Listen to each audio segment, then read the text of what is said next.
I'm working on it. Since my wife is demanding this built-in be completed immediately, welcome back to part 2 of my office renovation series.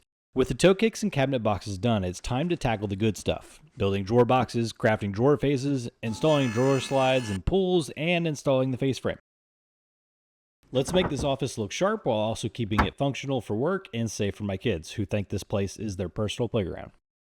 I don't know about you, but I don't really ever eat in a formal dining room, and this space makes more sense to me and my wife as a home office. For my wife and I, this room has become our central hub Monday through Friday. My wife and I work out of this office, and my children do homeschool out of this office. And when they're not doing homeschool, for some reason, this is the only place they want to play while I'm in super important meetings. First things first, I need to tear out the baseboards and the quarter round. The quarter round's coming back later, but the baseboards are going straight to the scrap pile.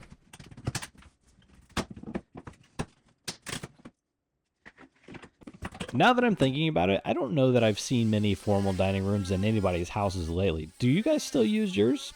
Leave a comment below. What'd you change it into? I did run into a slight snag with this electrical outlet here on the left-hand side. I was hoping it would line up with my cabinet layout, but no such luck. It powers my printer and some other things, and I'm also thinking about maybe doing under cabinet lighting later on down the road, so I moved it to the back of the drawer cabinet so it's hidden unless you pull the drawer out. I'm not really going to show you that part since I'm not an electrician, and I really don't want you guys taking advice from me. While installing the toe kicks, I came across this small little issue. This hardwood floor has a major bow on the left-hand side where the toe kick meets the wall. To fix this issue, I just ended up notching the bottom of the toe kick since this wall will be covered up with baseboards later on. Like I said, it's not a major issue, a quick trim with the saw, and this piece was level and ready to accept the cabinets. Earlier, when I attached the toe kicks to the wall, I used 2 short screws, so after a quick trip to the hardware store, I returned with longer screws.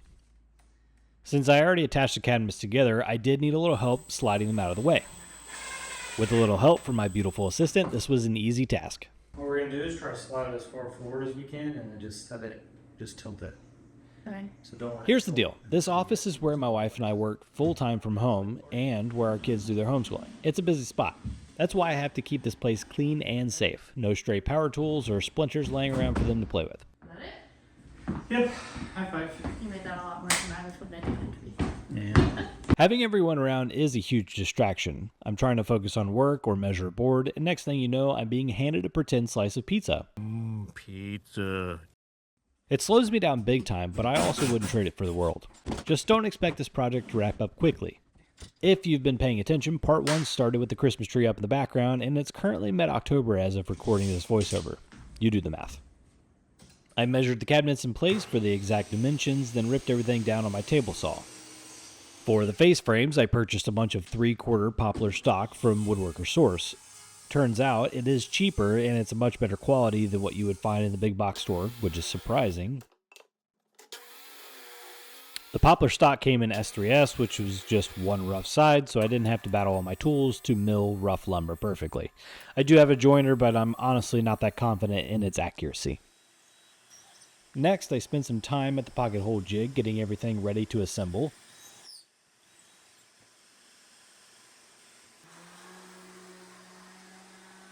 Once I was done, I pre-sanded all the pieces down to make my life a little bit easier during finishing later.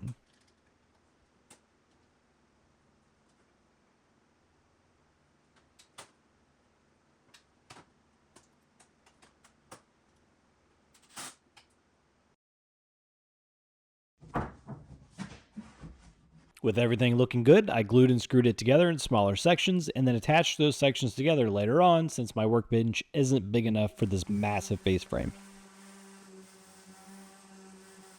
To get the face frame ready for paint, I used some wood filler on the joints to cover up the cracks and then sanded everything down to its final finish.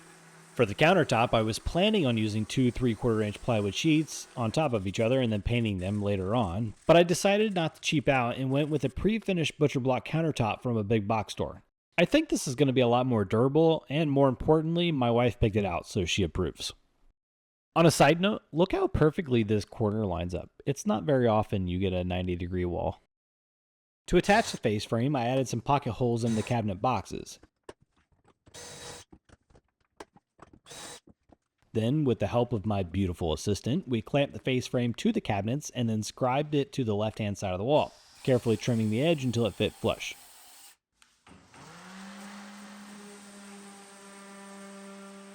Once it was scribed and fitting just right, I drove screws through those pocket holes to lock it down tight. For drawer slides, I'm using an unnamed brand that looks suspiciously like a Blum undermount slide, but it costs a quarter of the price. I've tested them out in my garage cabinets, and so far they've held up well with only a few defects. With 4 drawers in this built-in set, Blum slides would have cost me about $200 total.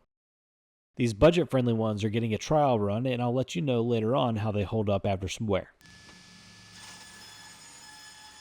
These drawer boxes are pretty straightforward.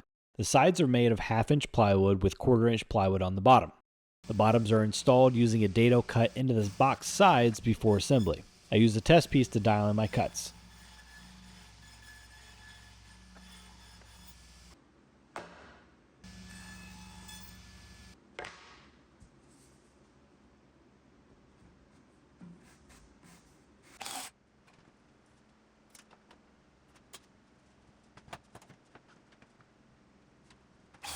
Once again, I'm pre-sanding here to hopefully save me some time later on.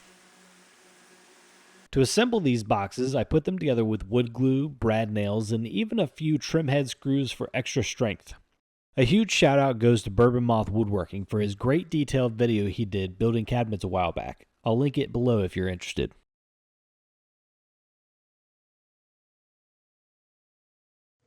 Insert the obligatory drawer opening and closing once installed.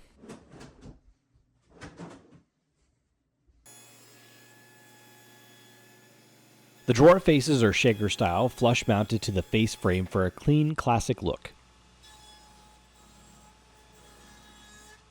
I'm using a 1/2-inch MDF panel for the center of each drawer face with a 1/2-inch rabbet cut around the edges to tuck into the grooves of the rails and stiles. This gives me that shaker look on the front while also keeping the back flush for easy mounting to the drawer boxes during installation. To get those Morrison tenon joints just right, I built a crosscut sled for my table saw.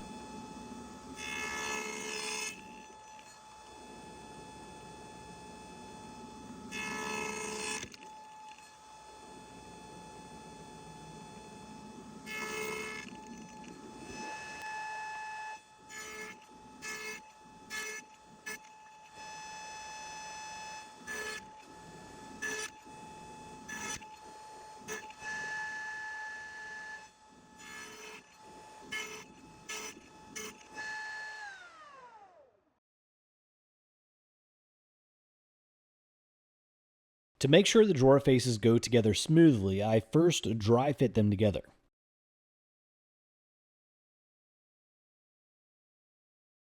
For assembly of the drawer faces, I use glue and clamps. There's no need for extra hardware here.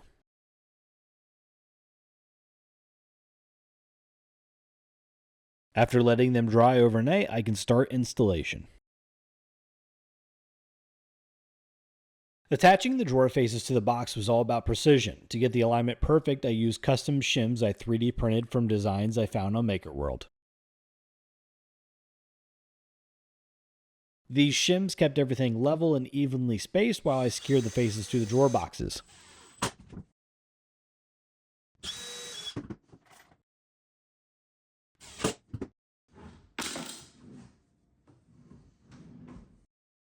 For the drawer pulls, I used this handy tool, link in the description, that's pretty affordable but not specifically made for shaker style drawer faces. With a couple of shims, it worked pretty well, keeping the pulls lined up and solid. Those small touches made the process smoother and kept the final look looking professional. With the face frame, drawer boxes, faces, and slides coming together, we're making solid progress. In the next video, I'll be completely uninstalling everything to prep for paint and finish. This butcher block countertop needs a good finish, and I'll be looking forward to what you guys think I should be using. I'm not a big fan of polyurethane, but I still want a durable finish that will last years. I've already picked out the paint and purchased a spray gun, so I hope you all are looking forward to seeing that part next. If you guys have any questions or tips on drawer building or face frames, drop them down below in the comments. And if you like this video, give it a like. Thanks for watching, and I'll see you in the next one.